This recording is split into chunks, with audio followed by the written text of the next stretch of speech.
as we talk about how to read labels and what does everything mean, I wanted to talk to you about one of the products or ingredients that is heavily discussed right now. However, it's still on the market and it's in almost everything.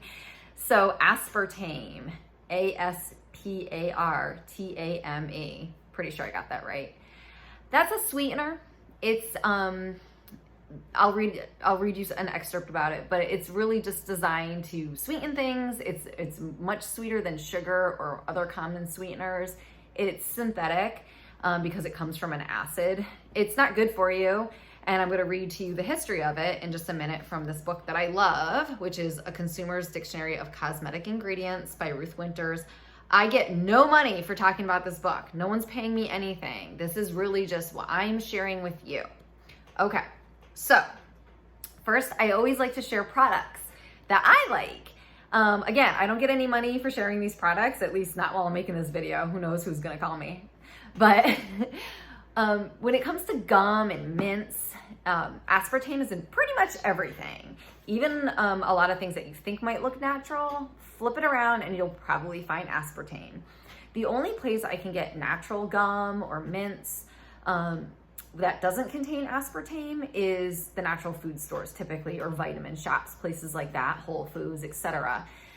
But even that can be a little tricky, right? So I do a lot of the legwork for you guys, so you don't have to think as hard, okay? And then make the decisions you want to make. I'm not here to slander any companies. I just want to talk about ingredients, okay? So Spry, S-P-R-Y, my phone's on flip, so it's probably backwards. But Spry is supposed to be pretty good for you, right? I get it at Whole Foods or the natural store. I call it my hippie gum because the flavor doesn't last as long as the synthetic gums. And you know what? I'm okay with that. Because guys, you have to remember what goes in your mouth that you chew on or suck on, like mints, it's gonna absorb sublingually under your tongue into your bloodstream. That's why some medicines are actually given to us sublingually. It's so that it gets into our bloodstream. So you probably don't want toxins going into your bloodstream, right? But you also swallow, so that goes right into your stomach.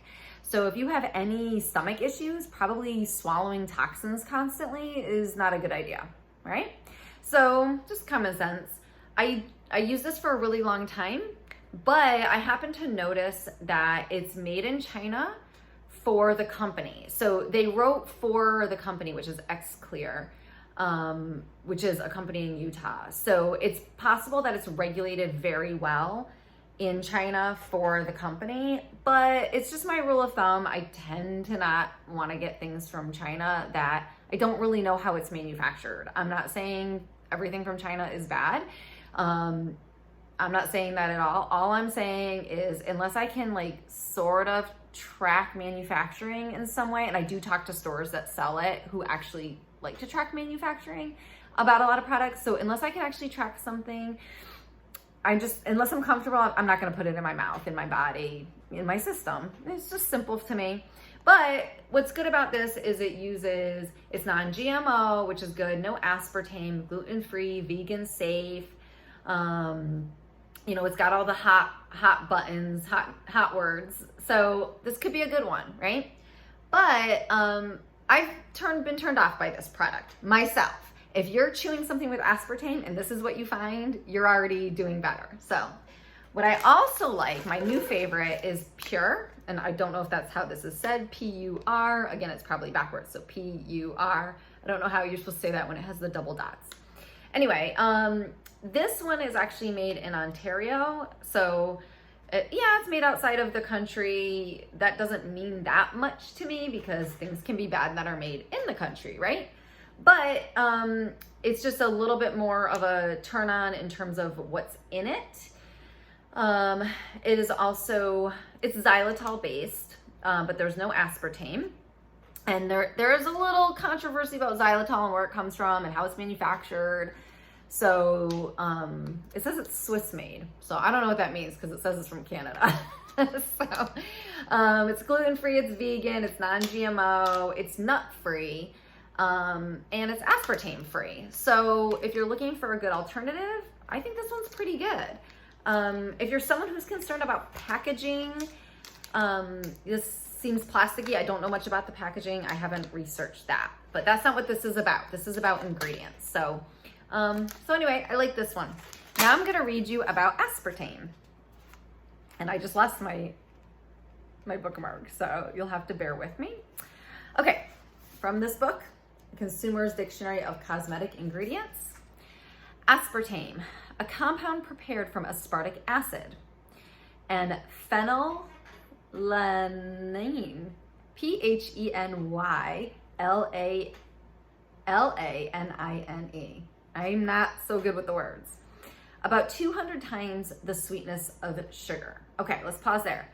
I believe aspartic acid comes from asparagus, or there is aspartic acid in asparagus. Where they get aspartame from for gum and mints, I don't think it's from asparagus. So I definitely would like to know more about aspartic acid and its sources. However, from what I do know,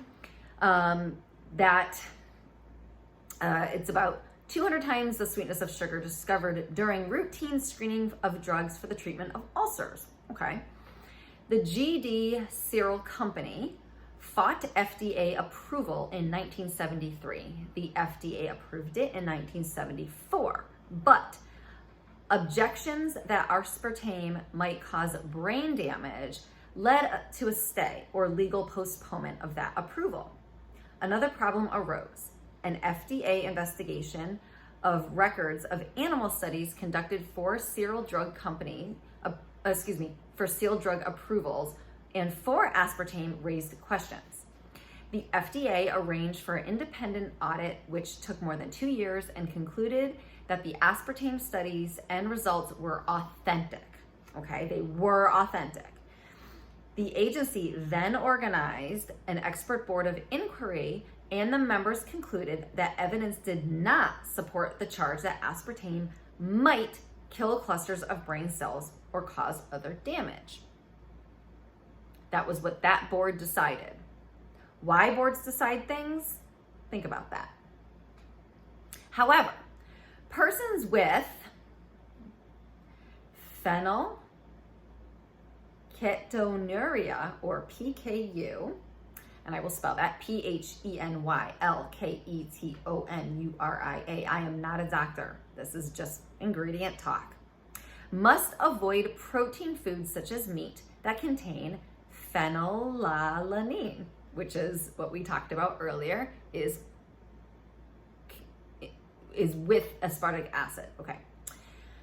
It's one of the two components of aspartame. Okay. So if you have this PKU, you have to avoid protein foods such as meat that contain one of the components of aspartame. I bet most people don't know this.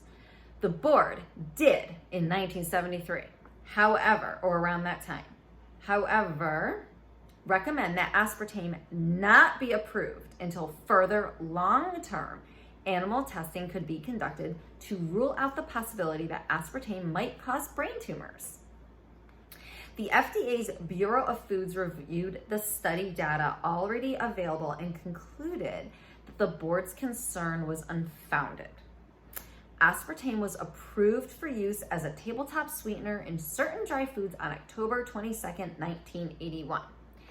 It was also approved for breath mints, hard and soft, as a flavor enhancer in chewing gum, hard candy, instant coffee, tea, beverages, ready to serve, non-alcoholic beverages, fruit juice-based beverages, and concentrates or syrups. As a flavor enhancer for malt beverages containing less than 3% alcohol, frostings, toppings, filling, glazes, icings for pre-cooked baked goods, used in cosmetic as a flavor and ingredients. So that one is actually one of the longest descriptions I've seen in this book. I'm gonna go with it's not good. I don't want it in my body because it sounds like after 1981, it was released into our market and not much has happened since, except for now, people are saying this or that is aspartame free. So it makes me wonder. It makes me wonder about when I was a kid and everyone was putting sweeteners in their teas and coffees because they didn't want the calories from sugar. that this product, which obviously caused some sort of an alarm for some people to have to investigate it with the FDA, that it could affect people neurologically. That's pretty terrifying. And since we don't know for sure, I would say for me, I'm going to avoid it. And if I need something to be that sweet, maybe I should choose a natural sweetener like honey or agave nectar or even raw sugar. Or I could get used to not having things be as sweet because sugar's not good for you anyway. So that's the choice I made. I do start to wonder when I look around at people that I know who are older than 50, older than 60, 70, 80, who actually have these neurological issues, that could it have been caused by a food ingredient? We know that toxic levels of anything can cause a disruption to our bodies on a cellular level. We know that. You've seen movies that depict this. And you watch it and you say, oh, what a shame, isn't that too bad? And then we get desensitized to it and we go over to our pantry and we use products that probably are hurting us. Because here's the reality. I think the best of people, I really do, to a fault. I think that everyone has a high moral standard and that people care about me as much as I care about them, just people in general. And it's really hard for me to accept that the world really doesn't care and that most people are just driven to make money. And that even products that were intended to start off good, that there was good intent there. We want to do something that's going to help people. Like way back in the 30s when they started putting gluten into foods instead of lard. I don't think it's lard, is what I'm looking for, but I might be on the right track. That, oh, okay, we're making an improvement. So, I don't know. It's hard for me to accept that people don't care and that they just want to make money or increase production value or shelf life. And that's all valid. I get that. We need things and we need things to be shelf staple. That's why canned goods were invented. We need to survive. But what corners should and shouldn't be cut and what things need to be reinvestigated in terms of ingredients that maybe could be harming us. Maybe we can do better. So I don't know. I vote with my shopping dollars and I'm gonna buy things that are aspartame free and I hope you will too. I'm not here to slander any companies. I want all companies to do well so that our society can function and we want society to do well. We want the financial health for everybody, but I don't just want financial health for everyone. I want health for everyone. So where to draw the line, that's up to you. I'm just here to chit chat about ingredients. If you know anything else, any solid information about aspartame, pro or con, you can comment about it. But let's not ever say anything hateful to one another. That's not what we're here for. We're just here to maybe learn and make better choices.